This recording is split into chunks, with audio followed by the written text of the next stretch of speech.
Muy buenas noches, gracias por la invitación a todos los miembros que conforman el grupo Aprendiendo Derecho por la oportunidad que me han dado para exponer este tema. Eh, bueno, el tema en sí es la ocultación de operaciones inusuales y el control de ingresos de los mismos, ¿no? Y esto nos dice que es la figura básica de las infracciones tributarias, ya que afecta en gran medida a los ingresos públicos, que es el pilar fundamental del Estado. Por lo cual se ha buscado algún tipo de estrategia o algún tipo de factores o conceptos que permitan de una manera factible delimitar este tipo de conducta ilícita, ya que se basa específicamente en la defraudación sistemática en el IVA. Por lo cual encontraremos los siguientes factores en los cuales los mismos contribuyentes son quienes acuden a este tipo de actos, como uno de estos es la evasión. Al hablar de evasión, estamos hablando en la ocultación de ingresos con el fin de pagar lo menos posible. También acuden a lo que es la ilusión.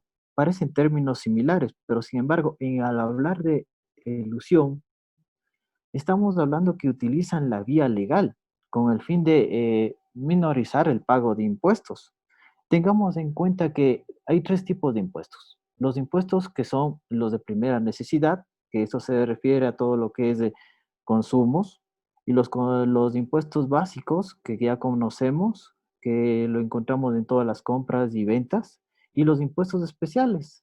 En los impuestos especiales es donde más se enfoca la ilusión, porque los impuestos especiales se dividen en dos, en los que tienen un alto índice de impuesto, a lo que se relaciona con lo que son hidrocarburos, alcohol, tabacos, artefactos de lujo, es decir, autos, computadoras, etcétera. Y también tenemos los que están exentos del pago del IVA. En este caso es la educación, también la medicina y las artes. Y también, por último, tenemos las donaciones. Por eso, la ilusión se basa más al utilizamiento de la ley para tratar de evadir lo que más impuesta. Un ejemplo, digamos que entre dos personas conocidas se quieren comprar camión, pero solo tienen dinero para este camión, pero no tienen dinero para pagar al SRI lo que vale el camión. Tienen que pagar el impuesto del camión. Entonces simplemente dicen, ¿sabes qué? Hagamos por una donación y de esta manera no pagaríamos impuestos por este tipo de transacción, por el traspaso, digámoslo así. Entonces, ahora que ya tenemos un poco entendido, es fácil delimitar que esto se basa en la capacidad de cometer el acto ilícito. Es decir, aquí el mismo contribuyente tiene la capacidad de cometer el acto ilícito, por lo cual se encuentra el Estado en un conflicto, ya que él vela por los intereses de la economía y los contribuyentes quienes utilizan cierto tipo de estrategias minuciosas con el fin de defraudar las arcas públicas. Esto es de una manera indirecta, no lo utilizan de una forma directa, sino simplemente con el fin de obtener mayores ganancias y evitar pagar impuestos. Entonces, con esto entendido, podemos decir que el IVA pasa a un segundo plano en lo que es relacionado. Simplemente la defraudación se basa en lo que es evitar a toda costa el pago de impuestos. Por lo cual, para entender un poco mejor este término o este tema, nos dice que los tributos es la base esencial o es el nexo que le une tanto a la persona natural con el contribuyente como con el Estado. Y nos dice claramente que los tributos se basa en la prestación pecuniaria exigida por la administración pública y que son consecuencias de la realización del supuesto hecho imponible. El hecho imponible es el pago de impuestos. Para ponerlo en una manera más sencilla, son los medios para obtener los recursos necesarios para el sostenimiento de los gastos públicos. Es decir, con eso subsiste el Estado para poder pagar a sus empleados, a sus servidores públicos, obras públicas, etcétera.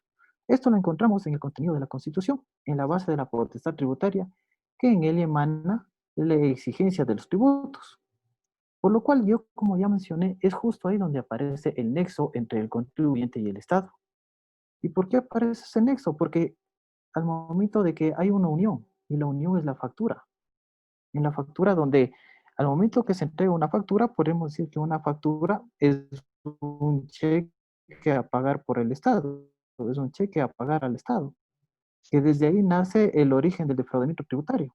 Pero este defraudamiento tributario no es reciente, ya ha sido desde hace mucho tiempo, ya se lleva desde el tiempo de las mismísimas alcabalas, que aparece justo cuando, en la prácticamente cuando nacen las ventas y el consumo, siendo esta la base de la ocultación de datos.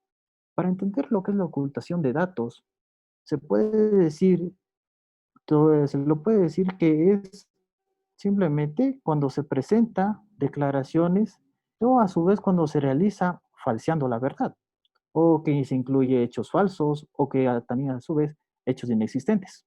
También, también existe, pongamos un ejemplo, al momento con esta crisis económica, para evitar pagar los impuestos, simplemente yo declaro en cero, aunque yo haya tenido ventas y todo eso, simplemente yo declarar en cero y declaro en cero. En este caso estoy falseando la verdad y estoy simplemente incluyendo hechos falsos. También se lo puede esto denominar también como operaciones de negros, que también se lo puede buscar en otro tipo de jurisprudencia como operaciones en negro, sino que en la jurisprudencia de nosotros se lo llama ocultación de datos. Entonces, esto es de una manera que tiene una manera de ocultar este tipo de información. A diferencia del robo, pongamos un ejemplo, a diferencia del robo, que se encuentra debidamente tipificado en el artículo 189 del Código Orgánico Integral Penal, que los que cometen el robo casi por lo general, no en su totalidad, pero por lo general son las personas de escasos recursos. Sin embargo, en este tipo de actos tenemos otro tipo de comportamiento.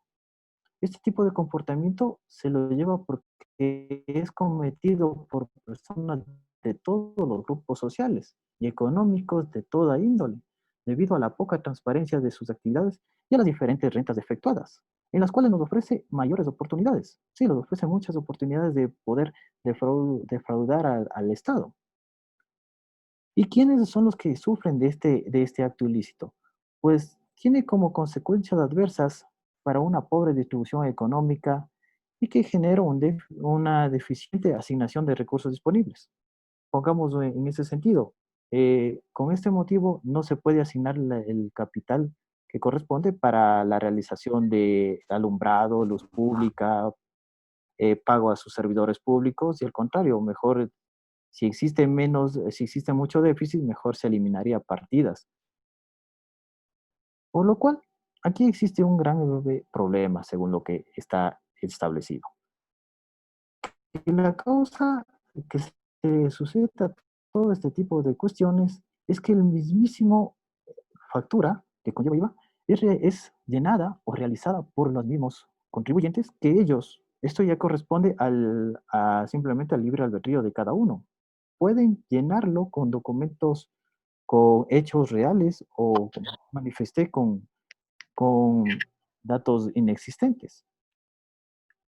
Y es difícil para la agencia tributaria identificar quiénes lo hacen y quiénes no, porque en la agencia tributaria, en este caso el SRI, que tengan unos 40 empleados, no pueden asignar a los 40 empleados a 40 personas y las demás libres, por lo cual se le hace muy difícil al SRI saber quiénes están defraudando y quiénes no, quiénes falsean la verdad y quiénes no. La única forma de comprobar este tipo de cuestiones es mediante una gran y continua y exhausta investigación que se lo realiza. Sin embargo, se le ha hecho muy complicado al SRI encontrar quiénes lo están defraudando, quiénes son los culpables. Por lo cual, el SRI ha tomado muchos planes de control y lucha contra el fraude, que esto ya fue implementado desde el año 2018, como lo manifiesta a continuación. Justo lo podemos encontrar en la página del SRI, que dice que con su afán de combatir y plantear estrategias y lineamientos, pero estos lineamientos ya no son de carácter ya retóricos, no tienen ninguna sanción, son de carácter humanístico y social, porque se da cuenta que el SRI, aunque haya puesto y exista la ley, los mismos contribuyentes siguen cometiendo estos actos porque les beneficia a ellos mismos. Les beneficia a ellos mismos y claramente dice, Las normas antielusión añadidas con el paso del tiempo por el SRI continúan buscando diferentes instancias con un amplio concepto en lo referente al apoyo para prevenir la división de diferentes tramas de riesgo. Como he manifestado, las diferentes tramas de riesgo se los puede situar en un pequeño grupo. Digamos en este caso, el uso de una factura por ellos. ¿Y qué es el uso de una factura por ellos? Es cuando se transfiere su registro a los allegados de mayor confianza.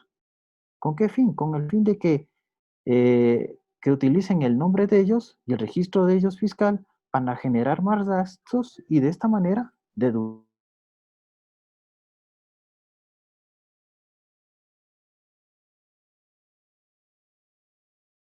donaciones. En las donaciones se encuentran exactamente, se encuentran excluidas del IVA. No existe IVA para las donaciones. Sin embargo, al momento de que van y realizan una donación, siempre hay el documento, un documento donde dice ahí por parte del notario por qué se hizo la donación y por cuáles fueron los motivos. Y misteriosamente aparecen pagos cuantiosos en las cuentas bancarias, por lo cual si ustedes se han podido dar cuenta, al momento de que van a pagar alguna cantidad de dinero o a depositar alguna cantidad de dinero grande, el banco siempre les da un documento que les dice de dónde sacó este dinero. Es simplemente porque busca evitar este tipo de actos, evitar este tipo de cuestiones. Entonces, de esta manera, también podemos hablar de cierto tipo de conductas que eh, facultan para que se produzca estos actos. En este tipo de conductas podemos decir que el sujeto pasivo, o sea, una persona, siempre practicará la evasión siempre que sea posible. Es claro, siempre buscará medios no tan legales con tal de tener una mayor ganancia y no perder su capital al momento de pagar impuestos. De esta manera, también esto conlleva que analiza los riesgos y mide las consecuencias, porque mientras mayor es el ingreso personal, es más beneficioso para él, pero es perjudicial para el Estado. También puede infundir aquí el factor social, porque en este factor social infunde mucho la ética social y el comportamiento individual y espontáneo de cada contribuyente. También puede hablarse también de la moral, y al mismo tiempo de la equidad. También puede hablarse de la equidad. Y sin duda alguna, el factor económico. Y el factor económico se manifiesta por la crisis que está pasando en nuestro país, un cierto tipo de investigaciones. Y mediante estas investigaciones se puede subdividir en dos ramas. La una que es la más rústica, y la más rústica se basa en que simplemente yo oculto datos o que es lo que en realidad corresponde en el momento de la declaración de impuestos. Y los más sofisticados. Al momento que hablamos de los más sofisticados, como ya mencioné, estamos utilizando la ley a nuestro beneficio. Utilizamos las mismas ventajas que nos da la ley con el fin de poder defraudar al mismo Estado. Y de esta manera, esto les ayuda porque en la misma ley se encuentra que se puede sustentar en la deducción de cuotas, que es un mecanismo especificado en los mismos impuestos. Entonces, se pueden acoger este tipo de actos. Ahora hablemos del marco legal. En el marco legal podemos decir que esto está debidamente tipificado y debidamente ya enlazado para evitar cualquier tipo de fuga. Esto lo podemos encontrar en el artículo 298 del Código Orgánico Integral Penal, que dice lo siguiente: la persona que mediante engaño o falsee la verdad con el único propósito de engañar y eludir, dejando de pagar todo o en parte de los tributos e incumplir con sus obligaciones legales y tributarias será sancionado.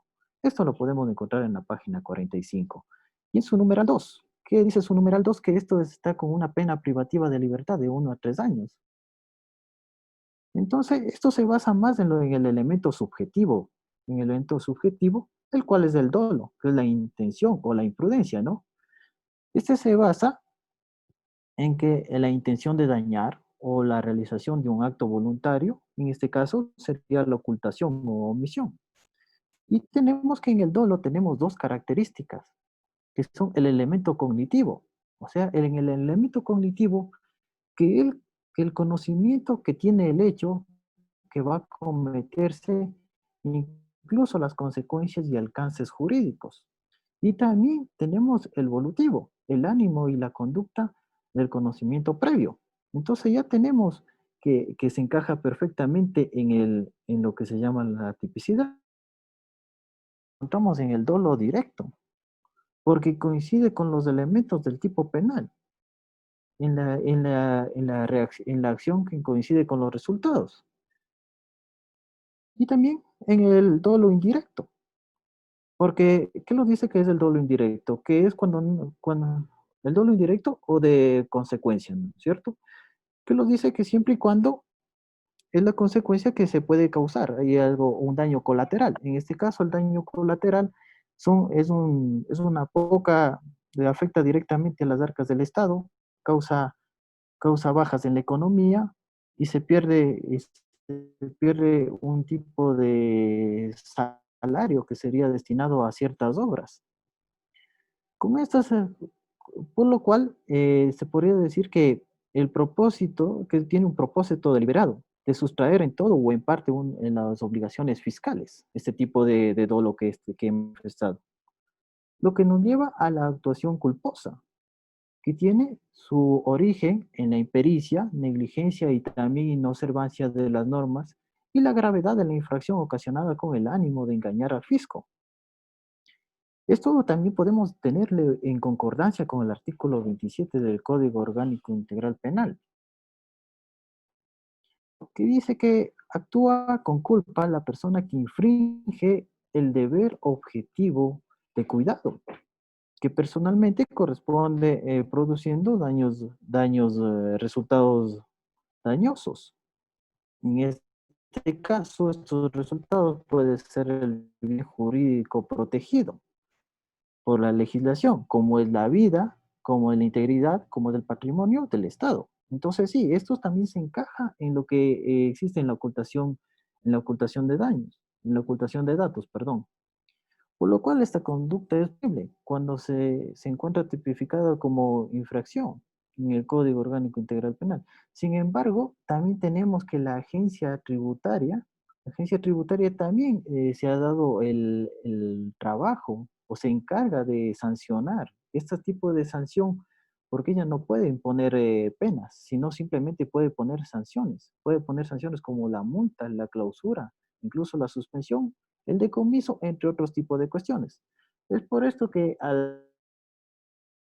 se le decomisó cierto tipo de bienes, entre autos y demás, por lo cual al momento que el Estado intentó venderlos, el abogado del señor simplemente dijo que también a ellos se le vea si existe también una ocultación de datos, por la por lo cuantioso que valía en cada auto. En otras palabras, podemos decir que a pesar de los fuertes esfuerzos que ha causado el hecho de poner cierto tipo,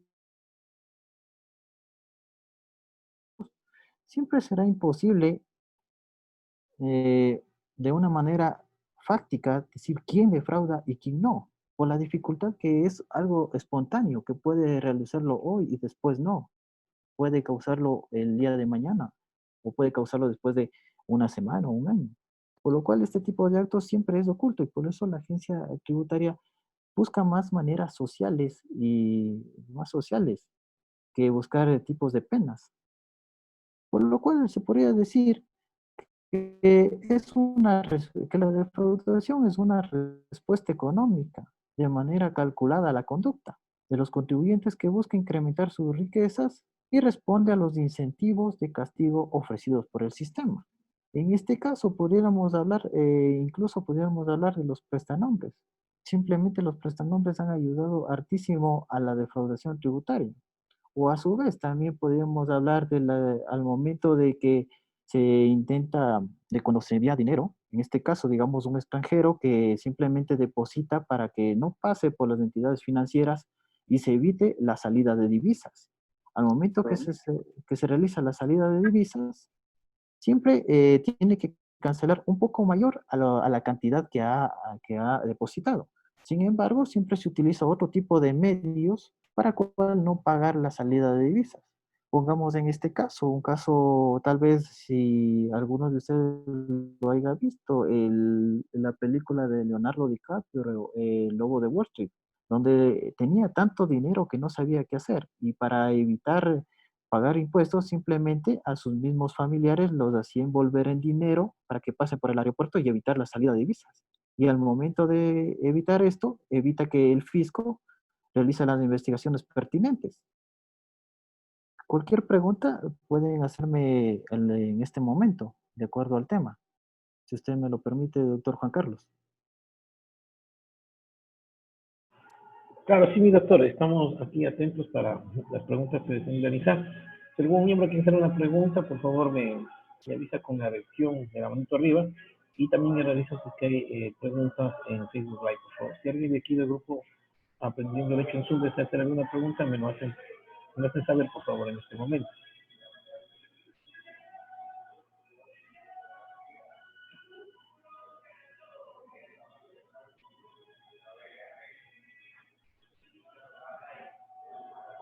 ¿Existe alguna pregunta por parte de los miembros del grupo, por favor? Doctor, una pregunta. Yo tengo una inquietud, doctor. Dígame.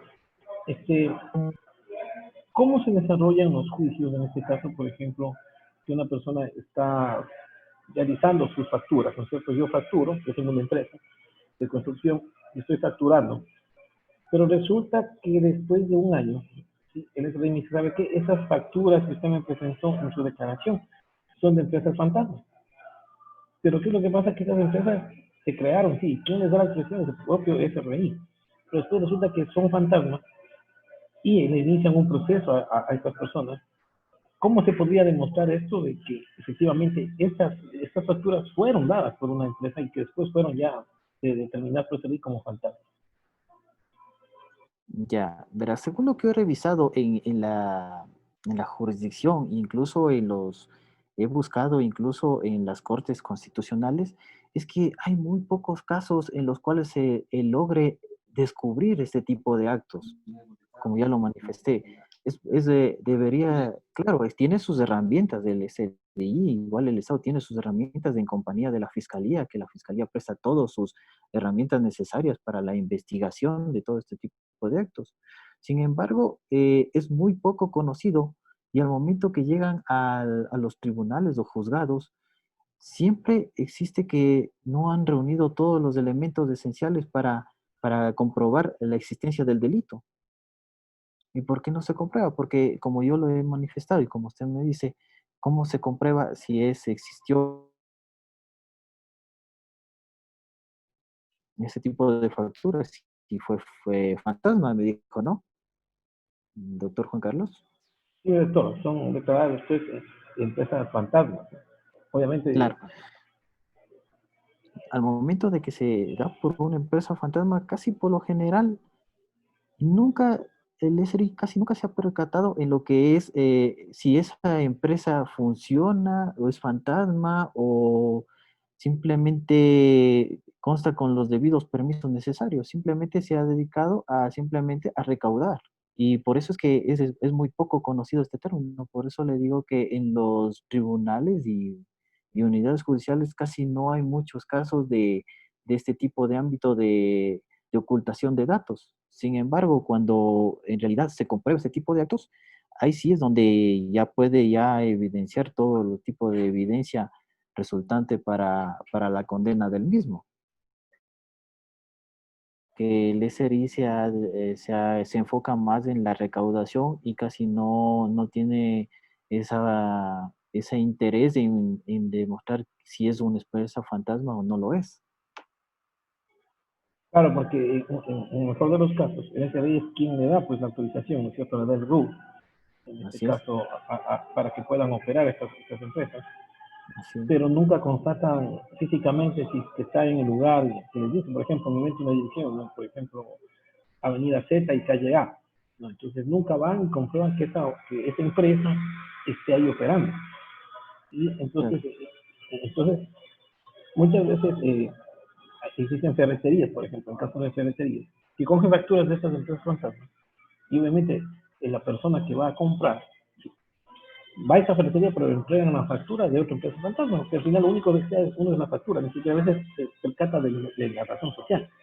Entonces ahí lo que genera estos problemas de esas empresas fantasmas, que muchas de ellas venden facturas, digamos así, para las declaraciones de impuestos a la renta para elevar el ingreso y de esta manera no tributar mucho al Estado. ¿Sí? Esto Claro. también parecería una forma de evasión de impuestos. Sí, es como yo le manifesté, en este caso sería un prestanombre, ¿no? Que utiliza los datos de otro para simplemente de generar más gastos. Sí, está utilizando un prestanombre para generar más gastos. O se utiliza datos falsos o datos de otra persona, pero genera, claro que está generando, pero son datos falsos. Muchas gracias, Esos mi son los... doctor, por su gran ponencia. Partimos por parte del doctor Diego Bonilla, dice muy buena ponencia, está muy claro todo. Si tiene alguien alguna pregunta, por favor, que me lo hagan saber en este momento. Si alguien quiere intervenir o sea ampliar más la ponencia del doctor, por favor, me lo hace saber. Y es que está todo claro. Claro, es que el tema casi es poco conocido, doctor, es la verdad, como usted mismo lo manifiesta. Es un tema un poco desconocido en el ámbito tributario. Buenas noches. Yo tengo una pregunta, doctor Rojas, Sí, excelente ponencia. Dígame, muy buenas Muy noches. agradecido. Tengo una consulta. En el caso de las deudas que se adquieren con servicios de rentas internas o con los trámites o con el ejercicio fiscal o con las declaraciones que se hagan, en el presunto caso que existan, vamos a pensar, defraudaciones, se presume la existencia de un delito, ¿no es cierto? Bueno, O sea, vamos a presumir que existen este tipo de prestanombres, este tipo de prestaferrismos o alguna cuestión. ya.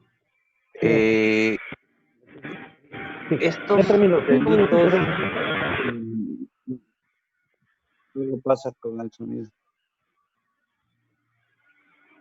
Le pregunto esto porque más o menos es un caso parecido. Un vehículo, una persona le dice a otra persona, dice, yo te voy a dar matriculando el vehículo, esta persona va del segundo y el carro empieza a circular. Luego aparece el carro como prohibición, o sea, lo hacen a través de un juicio de prescripción o un juicio de adjudicación en otro juzgado y lo matriculan a nombre de otra persona. Luego le ponen una prohibición de enajenar para este vehículo y va una prohibición al servicio de rentas internas para los pagos de matriculación. El servicio de rentas internas, ¿qué tiene que ver ahí?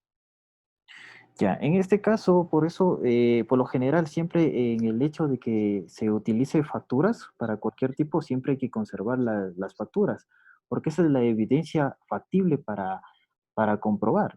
Porque por A o B motivo, como usted lo manifestó, siempre existe alguna duda. Ahora, en este caso, el SRI siempre le va a pedir una contabilización de los daños. Digamos que esto se ocurrió en el año 2017 y, y empezó a correr. Usted debe presentar facturas desde 2016 hasta el 2017 y 2018 con el fin de comprobar este tipo de actos. Además de eso, una vez que se produce eso, el SRI tiene la facultad de solicitar a la misma fiscalía que empiece a practicar la debida diligencia para poder ingresar a las cuentas bancarias. ¿Con qué fin? Con el fin de que dar un conocimiento tanto en vista de si lo que está mencionando el señor coincide con lo que salta en números en este caso. Gracias, doctor. Tenemos dos preguntas. La primera de la doctora Erika Aro dice buenas noches, gracias por la información. En la ley reformatoria para la equidad tributaria del Ecuador se establecen penas, siendo por ejemplo multa, clausura de comiso y otras, sin perjuicio del cobro de tributo. Claro, sí, es que en la ley tributaria no tiene la potestad de imponer penas. La única que tiene la capacidad de imponer penas en este caso es, es el Código Orgánico Integral Penal. Por eso la agencia tributaria solo se basa en en el decomiso. Como eso yo les puse el ejemplo de Álvaro Noboa, que él nunca fue a prisión, sino simplemente se le decomisó los bienes que debía. Por eso es que simplemente se combinan las dos herramientas. Tiene herramientas, ¿no? Se combinan o se combinan tanto lo que es el Código Orgánico Integral Penal para las penas que sobrepasan cierto tipo de valores, como también el SRI, quien a su vez, como usted mismo lo manifestó, tiene penas, multas, sanciones, incluso puede quitarle del RUC o RICE definitivamente a esa persona aparecerían, como se dan cuenta que es un negocio redondo, aparecen los famosos prestanombres, que prestan su nombre para que esa persona siga efectuando actos ilícitos. Doctor, una pregunta del doctor Ember Nivela, nos dice, ¿si había la posibilidad de explicar el mecanismo de evasión al ubicar empresas en paraísos fiscales? Al momento de hablar de paraísos fiscales, de esto podríamos hablar de acuerdo a lo que establece la misma ley. La misma ley habló en su, en lo que pidió el Estatuto Orgánico de Gestión Organizacional del Proceso de la Unidad de Análisis Financiero y Económico con año 2017. ¿Con qué fin? Con el fin de evitar los paraísos fiscales, con el único fin de evitar los paraísos fiscales y un intercambio de información.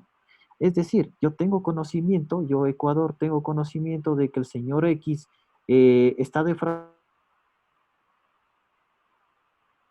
no encuentro valores que me lleven a la certeza de que este señor ha defraudado. Sin embargo, veo que hay transacciones que envía a, digamos, no sé, pongamos un país, no estoy muy seguro de si es un paraíso fiscal para Ecuador, eh, Holanda. Entonces, mientras no existe el intercambio de información entre Holanda y Ecuador para que puedan decir, ¿sabe qué? Yo necesito la información de la persona X para ver qué tipo de cuentas tiene en Holanda. Entonces, existe eso, se lo denomina el paraíso fiscal, porque no existe el intercambio de información mutua entre ambos países. Y al momento que no existe este tipo de convenios, como existe con Perú, con Colombia y la mayoría de países de Latinoamérica, no se puede efectuar o puede comprobarse que este señor está haciendo este tipo de acto ilícito. Muchas gracias, mi doctor. La última inquietud de mi parte, mi doctor. Los agentes de retención y los agentes de percepción tributaria, ¿podrían también ellos ser en algún momento procesados por evasión de impuestos o de extracción de tributos, en este caso, de acuerdo a la normativa vigente? Bueno, en este caso sería dependiendo, como una será inocente hasta que se demuestre con una sentencia ejecutoriada lo contrario. Entonces, simplemente, como ya lo manifesté, esto es una larga y exhaustiva investigación que realizan para poder identificar si es o no. Pero como existen, como ya lo manifesté antes, se han ingeniado técnicas muy minuciosas, o sea, y como ya lo manifesté también, claro, existe dos tipos. Existe el que es el rústico, ¿no? El que simplemente una persona, un comerciante lo hace simplemente ocultando información, ocultando o falseando información. Digamos en este caso del COVID, ¿no? Dice, bueno, tengo que pagar el arriendo, más de lo que tengo que pagar de luz y además de eso tengo que pagar la alimentación de mi familia, gastos y demás, y no me sale pagar impuestos al SRI. Yo voy a declarar en cero y eso y mi ahorro, eso que yo iba a pagar de impuestos, ahorro para mi familia. Y es de la ley, la misma ley le faculta. Entonces, se necesitaría una investigación ardua, pero como ya lo manifesté, tanto en los juzgados como unidades y tribunales casi no existen muchos casos de este índole, porque es muy difícil, porque no se puede poner a un agente fiscal a estar controlándole si esa persona está efectuando o no una ocultación de datos, digámoslo así. Entonces, sí se puede llegar a identificar siempre y cuando sea, sea notificado de que existe, aunque sea un indicio de que se esté efectuando este tipo de cuestiones. Igual, mucha gente lo hace. Póngase, digamos, un ejemplo. Las compras al momento de que usted entra a la página de Facebook y ve que muchas personas están ofertando productos, pero al momento de que usted compra, usted simplemente los compra, pero nunca le llega una factura, simplemente le llega el producto y la guía por el cual se envió el producto. Entonces esa persona no está evadiendo impuestos ya que no está dando la información de que efectuó las compras y si lo hizo o si tiene RUC o no lo hizo o tiene RICE. Entonces ahí es donde casi la mayor parte de personas sí efectúa la ocultación de datos. Sin embargo, es muy desconocido saber quién lo hace, o sea, no se puede identificar exactamente quién lo hace y quién no. Eso sería.